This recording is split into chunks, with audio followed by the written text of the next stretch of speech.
Okay, well, thank you very much. It's a joy to be here.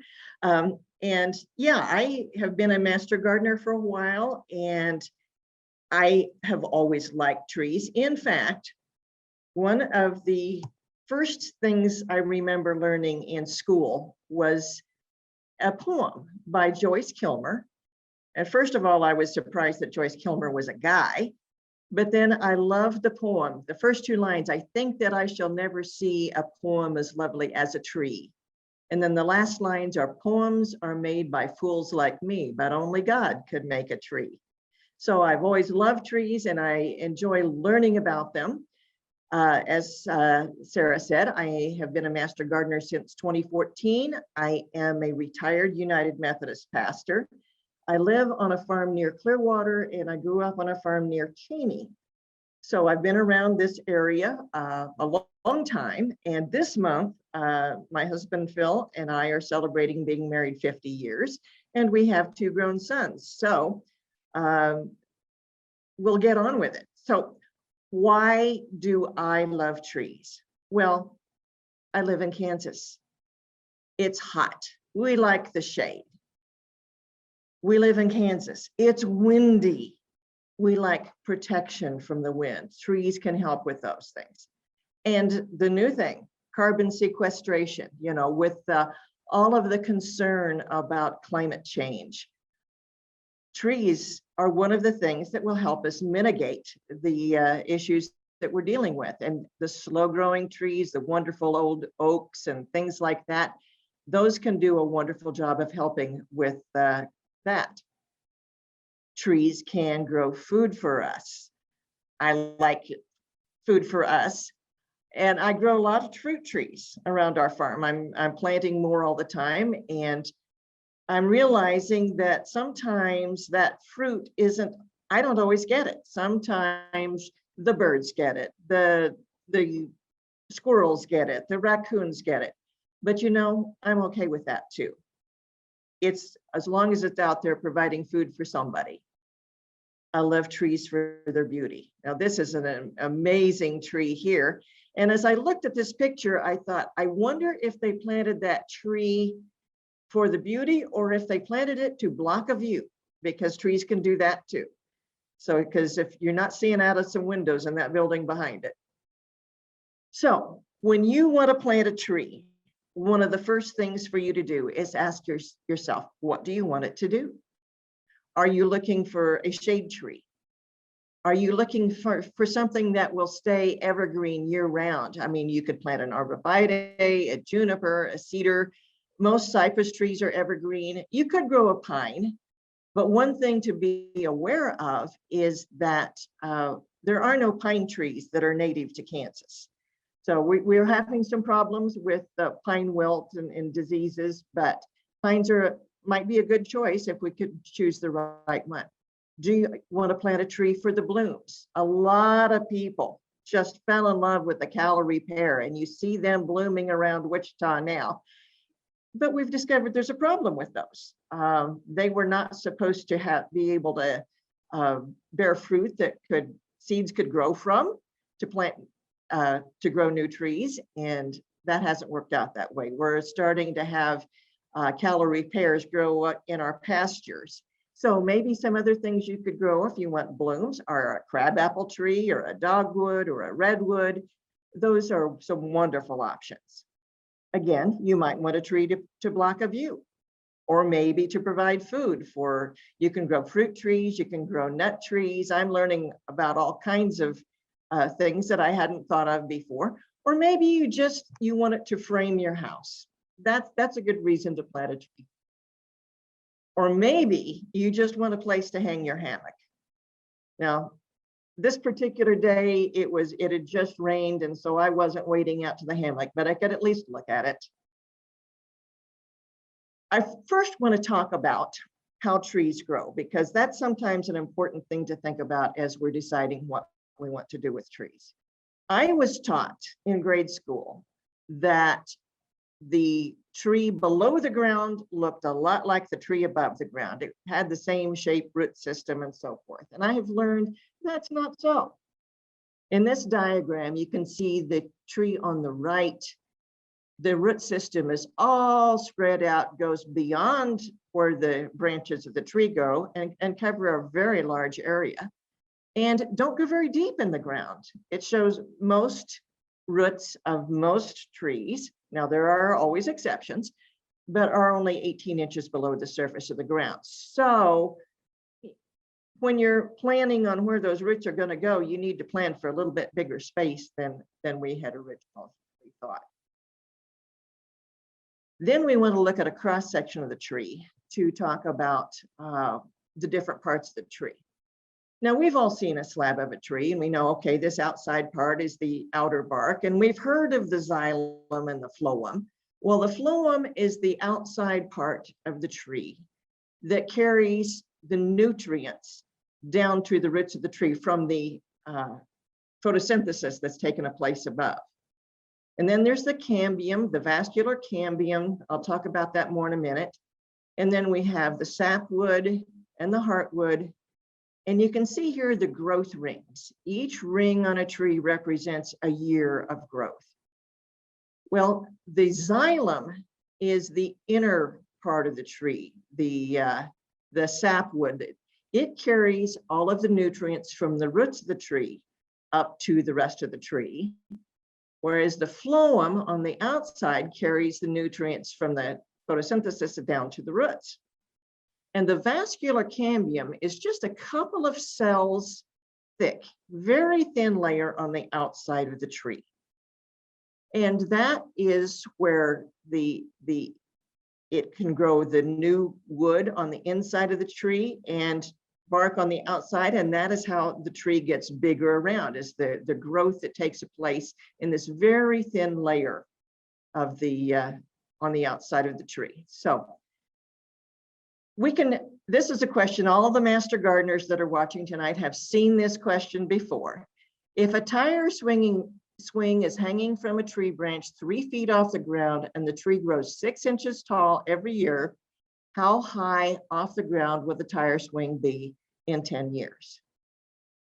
And all the master gardeners know this is kind of a trick question, because before you start calculating, okay, 6 inches a year and in 10 years, that's okay, that would be 5 feet.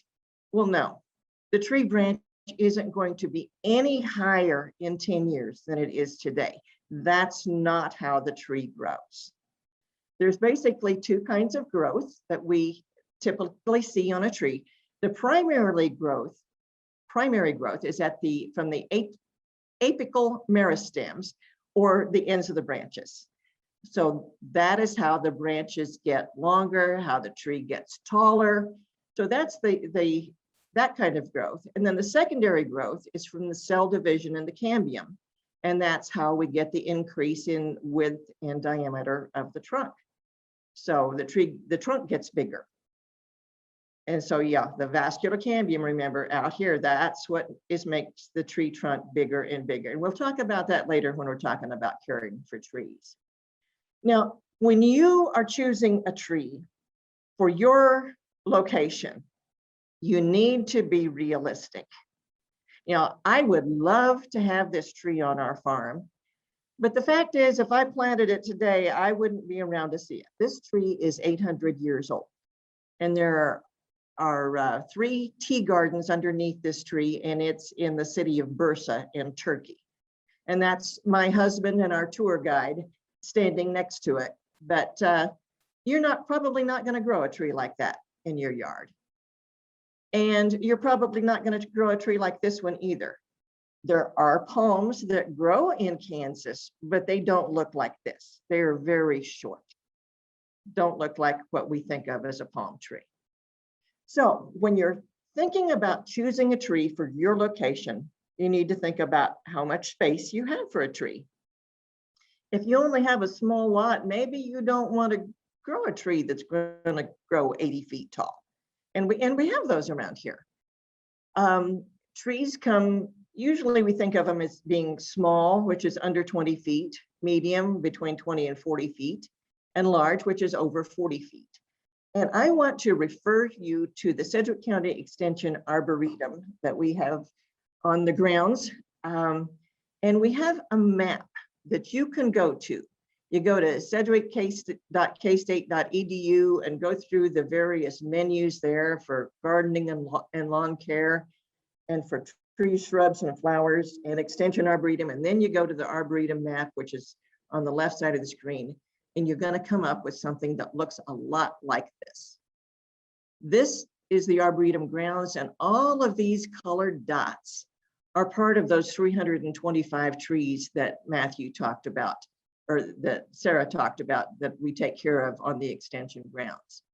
And those are categorized: the large trees, the medium trees, the small trees. And by clicking, if this was live and I clicked on it, this is just a screenshot, so it wouldn't work, but I could click on that and make the large trees go away. And if all I was looking for was medium trees, I could click on those, so the only thing that would show up on the map would be the size tree I'm interested in. And then you could click on each tree and find out what kind it is, what size it is, see pictures of it, what its leaves look like, what its flowers look like, if it blooms, just all kinds of things. So basically my talk tonight is about the resources available for you. I cannot tell you everything about growing trees in an hour and 15 minutes, but I'm trying to show you the resources so you can do your own research and find what you need to know about trees. So how much space do you have for it? And trees come in a lot of different shapes. There's the full canopy, there's the columnar kind, there's pyramidal, a lot of evergreens are like that. There's the bushy type, the weeping type. So you always need to think about, what is that going to look like in my yard? And will it grow in this area? And then at the same time, as you're looking at what kind of a tree do I want to grow, you need to anticipate, how big is that tree going to be? Where can I plant it that will be okay? How tall will it be? How much space is it going to need? Is my spot really big enough, or do I need to choose a different kind of tree? If I only have a narrow space, maybe I need to plant a columnar tree. Consider what that tree is going to shade. If you want to grow vegetables, and that tree is, if you plant it in that spot, will shade the only place you have in your yard to grow vegetables, that's not going to work out very well. Now, you could have a nice shady place to garden, but you're not going to get to grow tomatoes because they need sun. You need to consider what utilities are present. Are there power lines above? Are there buried utilities below? What are the things going on around the area that I need to think about?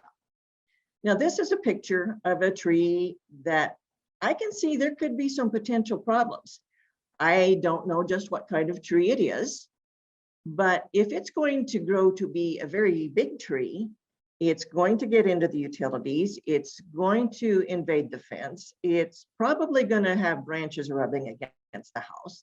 There's a lot of things that could go wrong there. So be sure and think about suiting the tree to the space you have to plant it. This is a tree that's growing in my yard. It's directly north of our house. This is the view looking from our patio towards our tree. And it is a lovely tree. It's a red oak, has beautiful fall color. There's just one problem. This is the view of the tree from the east. If you look very closely, you can see some power lines running across here. We always joke that Phil's mother planted that right under the power line, but Phil's dad said, no, they planted a tree and then the power line came in. So that's going to mean that tree is about 80 years old, and it is tall. It is a beautiful tree, except for the fact that they cut the middle out of it. And I think it's done quite well considering how it's been abused through the years. But that's just something, one of those things that happens with power lines. So you think of all those things, how tall it's going to be, what it will shade, what utilities. And another thing I thought of recently is, do the blooms have a fragrance? And is that fragrance pleasant? Believe it or not all flowers smell nice. One instance would be a ginkgo tree. If you have planted a ginkgo tree that has the female has ginkgos come in male and female, and so you want to be sure and plant a male because the flowers don't smell good on a ginkgo tree. And recently, like I said, I like to plant nuts and fruits around the farm, and I ordered a couple of Chinese chestnuts and hadn't decided yet where I wanted to plant them. Well, fortunately, I discovered before they came that they have a fragrance, and it is not a pleasant fragrance. So I was glad that I was able to plant those on the farm away from our patio so they didn't spoil a dinner party. So are there any questions now about choosing a tree or choosing a location for a tree?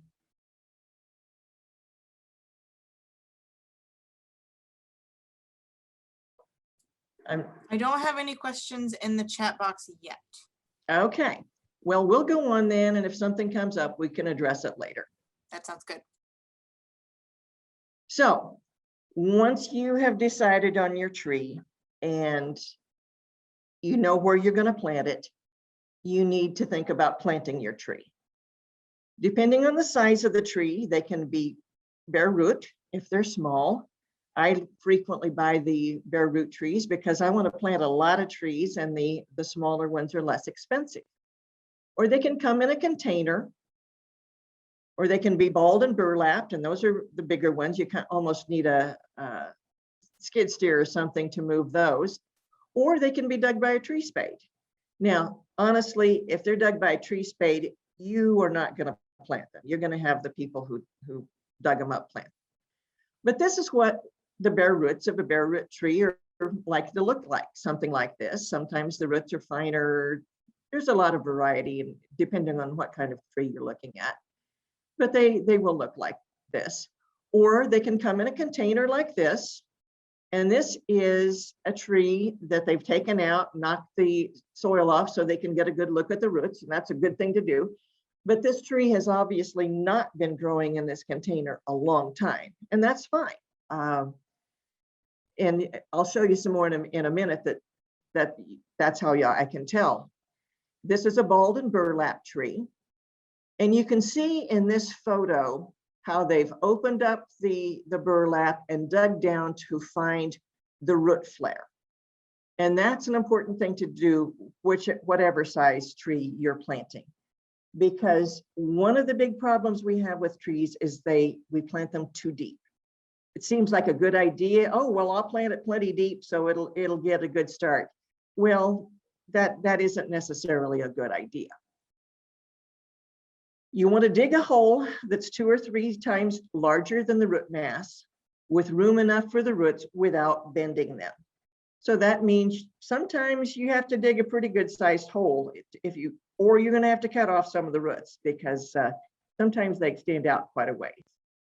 If there are circling roots, and that's the roots that grow round and round, particularly in a container tree, you need to pull those out so they don't continue circling around the tree. You want them to grow away from the trunk so that your tree can get established well. Here's a photo of someone doing that. This was a balled and burlap tree, and they've got it leaned over on its side. You can see the trunk sticking out there to the left.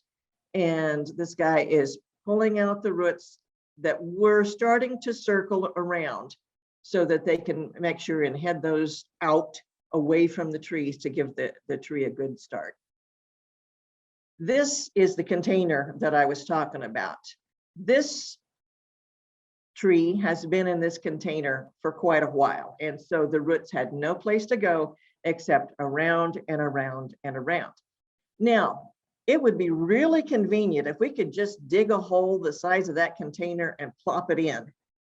But if you do, the tree on the right is what's going to happen. You're going to get the roots. They just keep growing that way, around and around, and eventually they will choke off the tree and kill it. So this was one that Master Gardeners were working on. You can see they're having to saw that root in 2. We'd rather not remove a root from a tree, But if we leave the root where it is, it will definitely kill the tree. So make sure you pull those circling roots out so that they don't cause problems later on in the tree's life. They won't correct themselves. So here's a diagram of planting your tree. And this, I believe you have some of your handouts are on planting trees, whether they're balled and burlapped or in a container. And this diagram is on that the materials that we wanted to make available to you. So you can dig your hole 2 to 3 times the width of the root ball width, and then as deep, only as deep as the tree or root ball is. If you happen to dig your hole too deep, that's okay. You just fill it back in part way so that when you set your tree in the hole, the root flare right there, here they're calling it a trunk flare, but it's where the trunk of the tree and the roots meet. That should be just right at the soil surface or slightly above.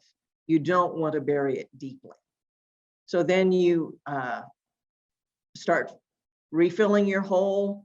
You have you water it in to get the soil to set in nicely.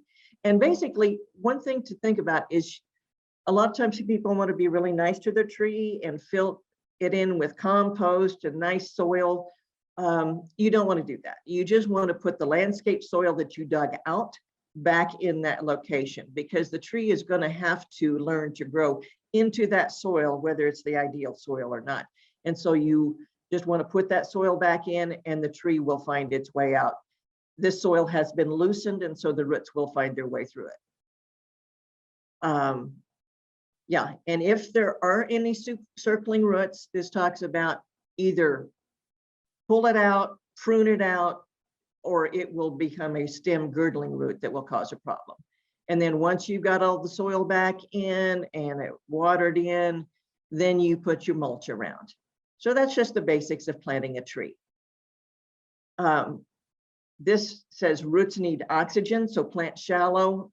Don't think you're doing a tree a favor by planting it way deep, because they need to be able to get oxygen from the surface, and they, like the trees, the roots just are generally not going to grow as deep as we thought they might.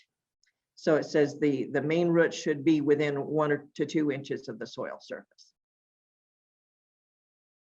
We used to say plant it at the same depth that is in the container or root ball, but we found out that wasn't always good advice. Sometimes they weren't planted correctly in the container or the root ball. So now we say plant the root flare at the soil line, and that way you'll make sure you're not planting it too deep. This is what an old tree that's been planted well looks like. When I was in grade school, when I brought a tree, the trunk always went straight down to the ground, but we've learned they shouldn't grow straight down to the ground. You want to see the roots spreading out, that's getting good roots when you look at it at the base of a tree. Now, that's not always the case. There are some trees, I've noticed that some cedar trees and so forth, often there's not this pronounced root flare, but again, you don't want to plant them too deeply. This was a tree that was planted too deeply. This is what the soil level was at, and this has been dug out, and we don't have anything to show the scale, but it looks like they've dug down 8 inches to a foot and have just now maybe gotten down to where there's some roots. So if trees are planted this deeply, what happens is oftentimes the root or the trunk starts to rot and the tree will die. If you don't prune out the circling roots, I've talked about those several times, this is what the root mass will look like underneath the tree when it gets to be big. And that is why we have these examples. These circling roots probably killed these trees. They just were not able to grow well. And so don't let that happen to your tree. As we sometimes hear, you only get one chance to plant the tree properly. Okay, staking. do you want to stake your trees? Generally, small trees, the bare root kind that I usually buy, do not need to be staked. There's not going to be enough, it's not going to catch a lot of wind if it's not a very big tree. And so the roots will have a chance to get established without the wind disrupting the way they're growing. You stake a tree if the tree is so tall relative to the root ball that it will be inclined to shift in the soil. Because if the root ball is constantly moving, then the roots aren't going to have a chance to grab hold of that new soil. But whatever you do, make sure you remove the stakes after no more than a year. Well, I had some more. Okay, here's some more on staking. This tree was over 8 feet tall and grown in a container that was, it was a couple of gallons. It was a decent sized container, but it was so tall that we went ahead and staked it. And so we put posts a foot to a foot and a half away from the tree. And in this particular case, we used heavy denim strips to hold the tree in place, but still allow it to move. When the tree moves in the wind, that helps make the trunk stronger. And so there's lots of different ways to stake a tree, but you don't want to immobilize it completely way up the trunk. You want it to be able to move because that will make the tree stronger. This is in our yard, and I'm going to be talking about this picture again later, but I've now removed the strips from this tree. It was just planted, I guess it's been almost 2 years ago now. But these strips were not tied around the tree. They just held it in place. And because this was a smooth bark tree, it was able to move back and forth, and the denim strips didn't damage the trunk at all. But this is what happens if you stake a tree tightly and don't remove the ties. The trunk of the tree does get bigger, and if it doesn't have room to grow, you will just basically, that cambium layer where the tree growth goes and the phloem that brings the nutrients down to the roots, those are just right under where that tree has been tied. And so this is doing a lot of damage to a tree. So if you're going to stake a tree, make sure you don't leave those stakes on. Sometimes we feel like, oh, we've planted a tree, we've done our job, we don't have to go back, but trees still require maintenance even after they've been planted for several years. So are there any questions about anything that we have talked about so far? I did have one quickly after you got started on this next section from Becky. I've considered a lace bark elm, and I was wondering about the seeds. I've had other elm trees in our yard, and the seedlings were a huge nuisance. Does the lace bark elm create lots of seedlings as well? Yes. Easy answer. Okay. Easy answer. Yes, it does. It just depends on if you want to, maintain your area and deal with the seedlings. But yes, we have lots of lace bark elm on the extension grounds, and yes, we do have seedlings. So that's something that is part of growing that particular tree. So. Well, that was my only question. So let's keep going. All right. Well, once you get your tree planted and you've determined if it needs to be staked, you need to mulch it. Mulch, people have lots of different ideas about mulching. I've noticed even among master gardeners, when we have mulch day, some, well, I'd mulch it a lot deeper than that, or, whatever. But these show good mulching practices. How deep you put the mulch, sometimes you want it deep enough to maintain the soil moisture. You want it to be able to keep the weeds down, keep the grasses from growing, clear the grasses from around the area, and then put down your mulch. And that's not just a matter of aesthetics, it helps the tree. This is how you do not mulch. A lot of times we see mulch piled around a tree. It looks like a volcano when the tree is erupting out of the mulch. You don't want your mulch to be against the trunk of the tree. Your mulch should look a lot like a donut. It should be pulled away from the trunk and then piled up in the area that you want to mulch, and then down at the edge. If it's up around the trunk, again, that can cause the trunk to rot, just as if you had planted the tree too deeply. But again, by the same token, if you don't mulch, you've got the grass growing right up to the tree, and then the weed eaters and the mowers are going to hit it.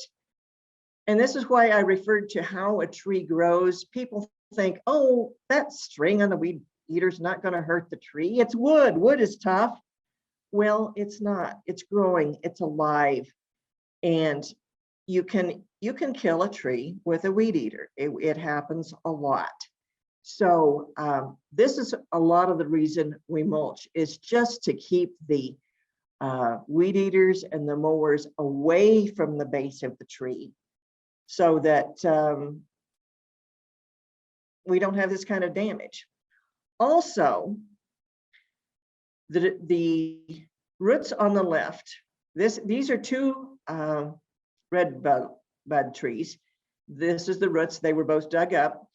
And the roots in a mulch plot versus the roots and the tree growth in a tall fescue plot. You can see that the trunk on this tree is much, much larger than the one over here. They were grown for the same amount of time.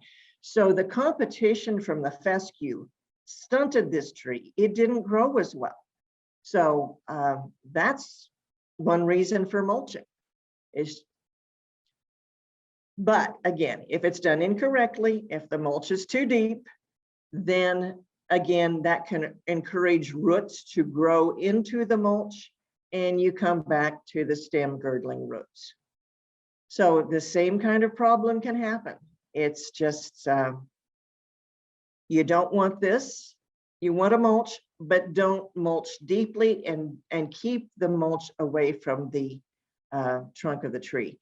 You know, one thing I was able to do as a master gardener, I hadn't been a master gardener a real long time, but I had learned how to access the publications on the website here at Extension, and I encourage you all to learn that. But I knew of a city that they had put in a new sports complex, and they had put in a lot of new trees, and they'd spent a lot of money on nice trees. And I drove past there, and I saw the way those trees were mulched. And I thought, oh no, the mulch was right crowded up against the trunk of the trees. And so I pulled up the publication and printed it out, and got my highlighter and highlighted the part of the publication that talked about how you mulch trees, and went into the city building. And it happened to be the city administrator came up and said, can I help you? And I said, well, I'm a master gardener, and I'm very concerned about your trees. And I showed her the publication and the highlighted part about how trees should be mulched so they grow well. And she said, I am going to send this to the maintenance crew right now. And so I went back and I thought, I hope it works. Well, the next time I drove through town, all that mulch had been pulled back away from the trunks of the trees. So I thought, yay, we had a victory here today. So are there any questions about anything we've talked about so far? Yes. How do you prune a Sergeant Crab apple? Okay, I'm going to talk about pruning in just a little bit. That will be, we'll go into that with a little bit more detail in just a minute. So we'll talk more about pruning. Great, perfect. That's it. Okay, very good. Pruning. That was such a timely question. These are my pruning tools. I've got, for very small things, I've got the hand pruners. I've got the loppers for things that are just a little bit bigger. We've got this kind of a lopper on a pole for things that are up high. We've got this kind of a tree saw. We've got this is a folding saw, a hand saw. And I'm really proud of this one because I had another saw, a lot like this one, not as big a blade, but the plastic handle broke. And I thought, gosh, the blade is still good. So my husband put that into a shovel handle. And now we have another kind of pruner that we can use for branches that are a little bit taller. But people want to know where to cut. You know, once you've got your right tool, and whenever possible, make pruning cuts back to the next existing branch or trunk. And here's an example. This was a tree that was pruned, and this is where a cut was made to prune the tree. And this is not good.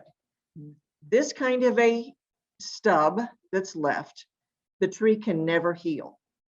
And so this dead wood that's sticking out here is going to start rotting, and that rot can work its way down into the trunk or other branches of the tree. So you want to make your cuts up close to the tree trunk or to the next branch. Now, when to prune flowering trees, we'll talk more about making the cuts in a little bit, but people also want to know when to prune. And this is a slide that's dedicated to flowering trees. Like right now, we've got trees that are blooming. Well, you want to wait on the spring blooming trees until after they bloom. You don't want to cut off all their blossoms, but you will prune them immediately after flowering. So these would be red buds that are just starting to show color now, or crab apples, pears, apples, those things that bloom in the spring. Because they bloom a lot of times on the new growth, and so you wait until after they bloom. The summer flowering trees, and most deciduous trees, you want to prune in late winter or early spring. Sometimes you can wait to see, okay, where are the buds coming? You don't want the wood to be frozen, but you don't want them to be actively growing yet. For one thing, when they're at this stage, you can see, is the wood alive? If there's buds on it, then you know it's alive. If it's dead, you can prune it out at any time. But for summer flowering trees, then you still will follow some of those same rules that your other did. One thing to remember, though, is you don't want to cut out over 1/3 of the live wood on a tree at basically in a year, because that's going to cause the tree to try to recover in some strange ways. But this is a picture, and a lot of these tree pictures I got from Matthew McCullough. So again, our master gardeners will have seen a lot of these pictures before. But trees generally have a branch bark ridge. So if you wanted to prune off this branch where I'm moving my cursor, this is a trunk of the tree or a larger branch, and there's going to be a ridge on top of where this branch is coming out. And that's the part that points up. And then underneath that branch, on the bottom side, many trees will have a branch collar where the branch and the trunk meet. It's kind of a rippled area in the bark, or really sometimes just looks like a collar. It's very prominent on some species, but you won't necessarily see it on others. But you always want to prune outside the branch bark ridge and the branch collar. So that would be right along, just outside those. When you're making your cut, you get too close and you cut into the ridge or the collar, then that's going to hamper the recovery of the tree, because that's where your growth is going to be coming from for that wound to heal. And basically that's what pruning is. It's intentionally wounding a tree to get the kind of growth that you want. These are some cuts that have been made that have healed over beautifully, and eventually you wouldn't even see them there. Ideally, when you're pruning, you want to, if you know you're going to remove a branch, you want to do it when it's as small as you can. You don't want to, sometimes, okay, we discovered when this branch was 12 inches across that it was going to be in the way and we have to take it off. That happens. But ideally, you want to take them off when they're smaller rather than larger. Pruning can help shape trees. One thing you want to do is take out the dead branches first. Those don't count against your removing a third of the tree because they're already dead. But you want to remove crossed or rubbing branches. You need to decide, okay, which of these branches do I want to keep and which one can I get rid of? Because one of them's got to go. If they're rubbing, if they're crossed, they're not going to mature well. And you aim for branches that have a wide angle between the trunk and the branch rather than the narrow area. The diagram on the left shows a wider angle because that's a stronger, it kind of shows the way the tree is growing. It's a stronger angle, and that will be much harder to break off once it gets bigger. So that's ideally, sometimes as you're pruning, it's kind of hard to tell. And as we say, pruning is both an art and a science, or a science and an art. But you have some basic principles that you're going through, and then you look at the tree and you say, where are the branches going and where do I want them to go? Again, you don't remove more than a third of the live tree in a year. This is a tree that's growing in front of my church. And this is a case of, gosh, I wish I'd seen that earlier. What happened with this tree is when it was young, it developed co-leaders, two branches that wanted to be the main trunk of the tree. Not all trees have main trunks and leaders, but some do. And this one developed two. These came up, they're the same size. When the tree was much smaller, one of those probably should have been taken off. Because you can see these have created a wound in the tree. If they're not bolted together or something up here, there's going to be a windstorm come through and half of this tree is going to be gone. And we'll say, oh gosh, that was storm damage. But more than that, it was damage caused by not having properly pruned the tree when it was young. If you're not watching the tree and saying, oh, that's got to go when it's young, you discover these things later. What happens here is because it's trying to form two trunks, there is bark in between there that gets mashed between these two trunks as they grow, and they will never grow together to form a solid wood. It will just always be a weak place. So that's something to think about. This is the stage that I like to prune trees. This is an apple tree that just got planted a year ago. And so I was looking at it this year. Okay, there's an awful lot of branches here. And I went in to find some that were rubbing, and I haven't decided exactly what I'm taking out on this tree yet. But some of it, I'm just trying to create a good scaffold. Where do I want branches as the tree gets older? It's a dwarf tree, so it's not ever going to get real tall. So some of these low branches are fine. If it were a standard tree, I would start removing some of the lower branches as the tree grows. This is a tree. This is a pecan tree in our yard. And when the tree got up about 18 inches, it started branching out. And it had all of these other branches. It did have a main leader, sort of, But these other branches were trying to become main leaders as well. There was way too much growth on these. And I thought, I don't even want any branches 18 inches off the ground on this pecan tree.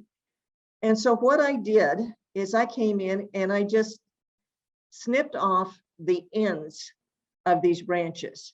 You know, because of the rule that you don't ever want to remove more than a third of the branches at any one time, I couldn't take them clear off because these were providing a lot of photosynthesis to feed the tree. So I couldn't take them clear off, but I didn't want them to keep growing. So I just snipped off the ends. And then a year later, this is what it looks like. These branches are still here, but they stopped trying to grow longer and longer and let this one really become a good leader. And now that the tree is taller, I might go ahead and take these off this year. So those are the kinds of things you want to look at as you are looking at pruning your trees. And I am not specifically familiar with the Sergeant crabapple, but I would suggest that, you know, you can, for any questions you have, you can always call the Master Gardener hotline. And it has Master Gardener volunteers that are manning that from 9 to noon and from 1 to 4, most weekdays, at least during the spring, summer, and fall.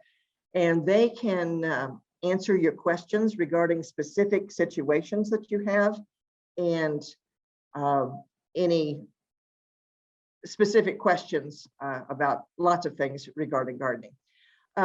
I brought this picture up again because this tree started doing the same thing. This is a London plane tree that I talked about earlier when I was talking about planting and staking, and it started doing the same thing.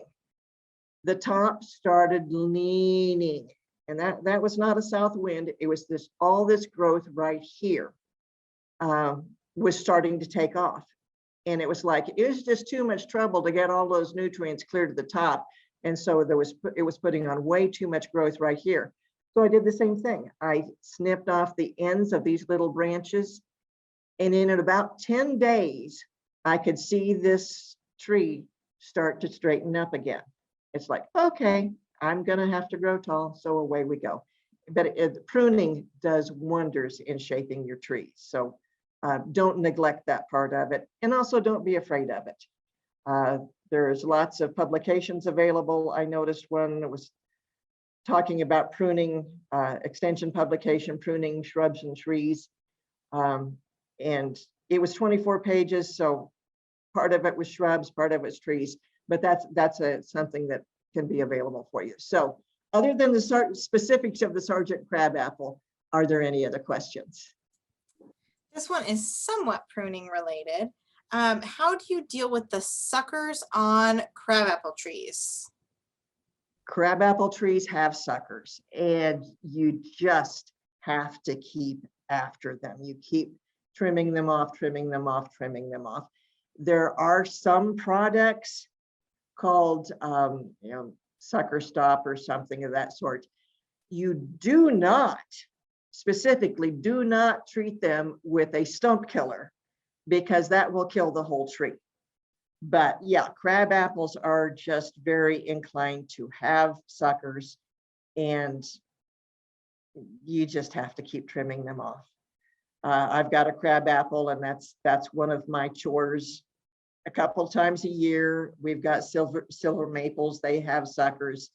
That's just part of being a good caretaker of your tree. So a little bit about watering. You water the tree when you plant it, and then probably the following day to make sure the soil is thoroughly settled and that the water has gotten clear down into the roots.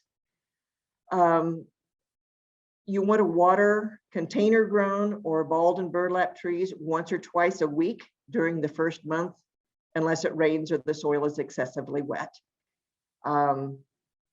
And then after the first month, you want to make sure your tree continues to be well watered. A lot of times that's 10 gallons or so of water. It depends on your soil. Sandy soil, the water is going to run off more if it's, or run through the soil, excuse me. If it's clay soil, it's more likely to run off. So if you have a problem and you feel like, well, all the water is running away from the tree, maybe you want to divvy up your watering between 2 different watering days instead of all on one day. One thing a lot of times people forget about is they forget to water their trees in the winter. And if it's a dry year, your trees still need to be watered. You know, if it's a nice day and the ground's not frozen, you still need to consider watering your trees during the winter. And for trees in Kansas, you know, they're considered kind of babies for their first 3 years. And so you still want to make sure that you continue to water them regularly if we have a drought situation.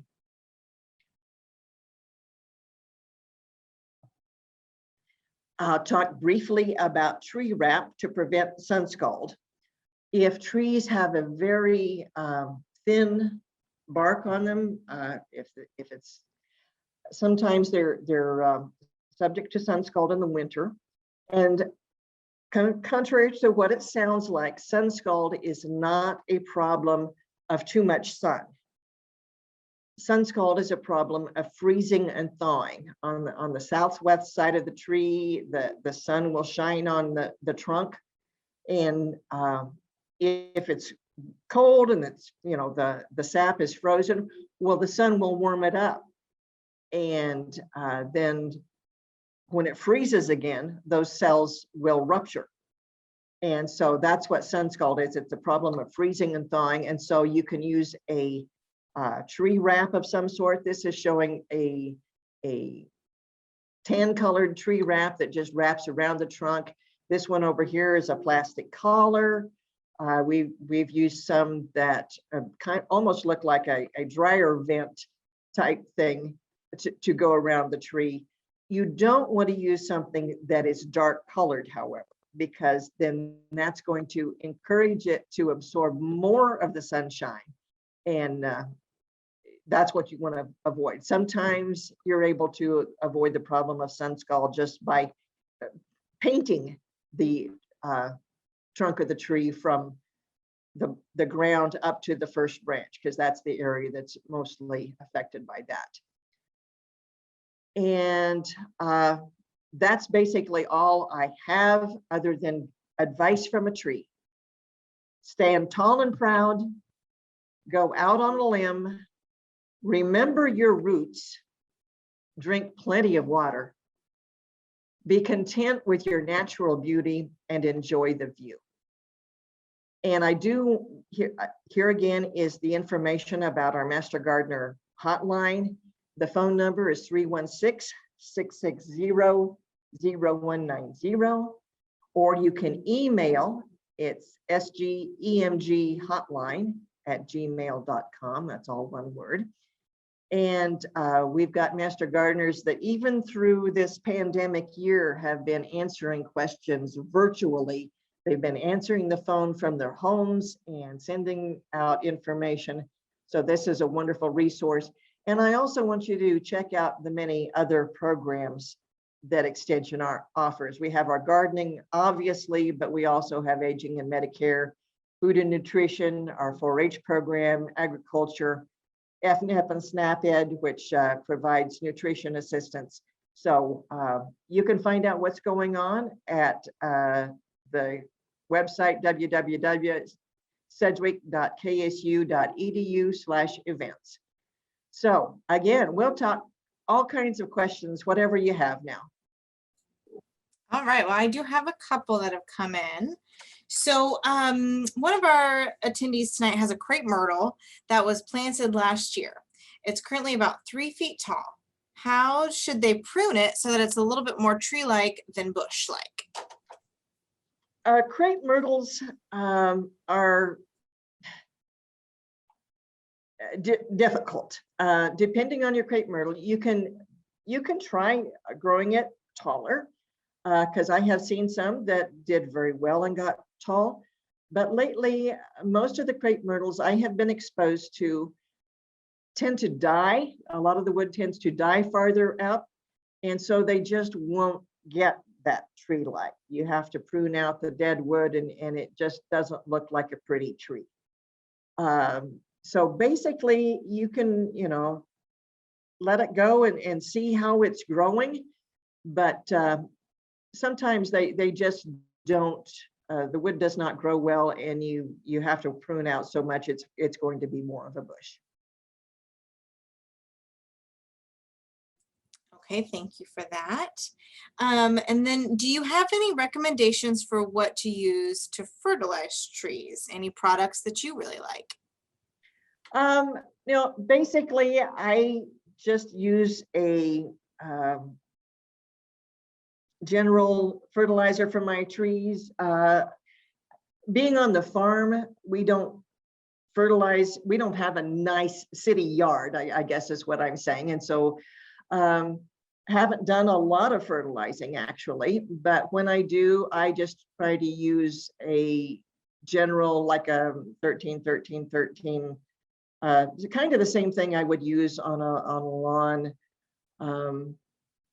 If there are specifics, I would, if you have specific questions, I'm not that familiar because of our particular circumstance, but you might call the Master Gardener hotline, or I believe we probably have publications on fertilizing trees that could give you a lot of information as well.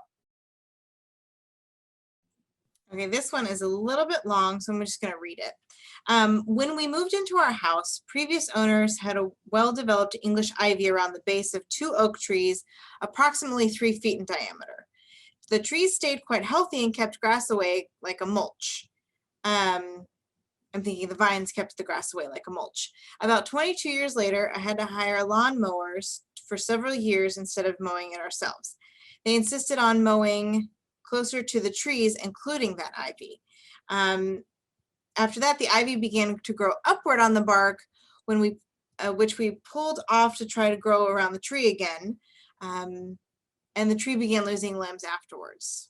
Was ivy beneficial as a mulch? And I'm going to go ahead and ask the question for this person. What can they do now? Wow, that's a good question.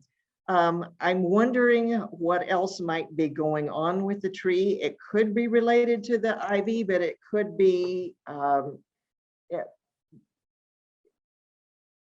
don't know. I honestly do not know. That would be something to investigate further. There could be some other things going on with the tree, the location.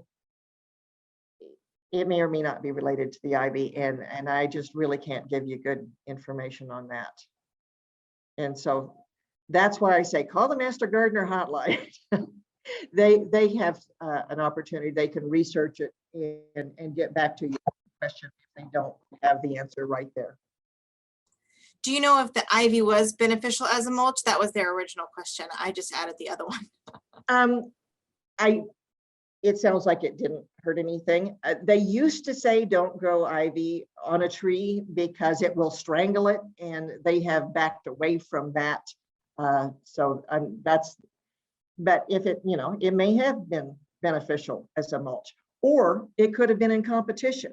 It could have been like the grass and been in competition with the tree. So that's the thing about gardening. There are so many variables. It's hard to say it was specifically this or that, but those are some things to consider. Yeah. Okay, our next question. I've got a prairie fire crabapple that is 2 years old. Last fall, some of the bark started sloughing off at the base, and there appears to be some holes in the trunk. Would you say this is a disease or an insect issue? It sounds like it could well be a borer. And depending on what kind of a borer, which is an insect, it could be a problem or not much of a problem. So I would take some photographs with some, something up there next to this tree for scale to see how big the borer is, and so they can see the spacing.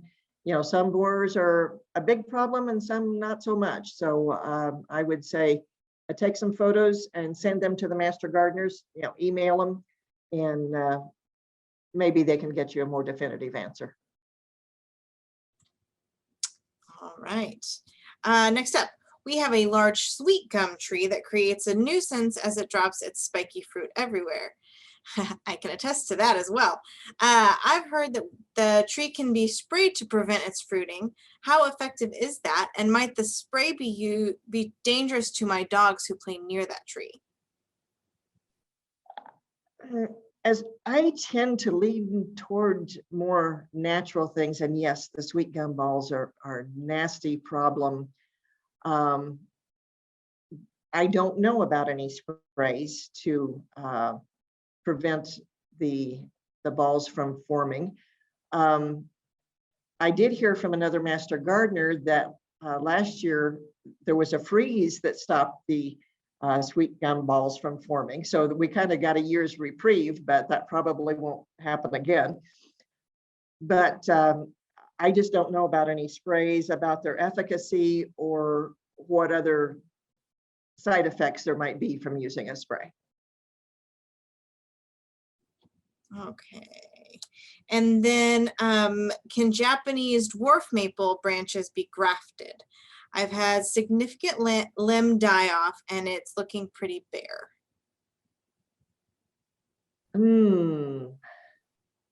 Well, in order to do grafting, you have to have a good rootstock as well as the good tree that you want to grow for your top part. Obviously, they do graft them, but as far as your specific situation, I wouldn't be able to address that.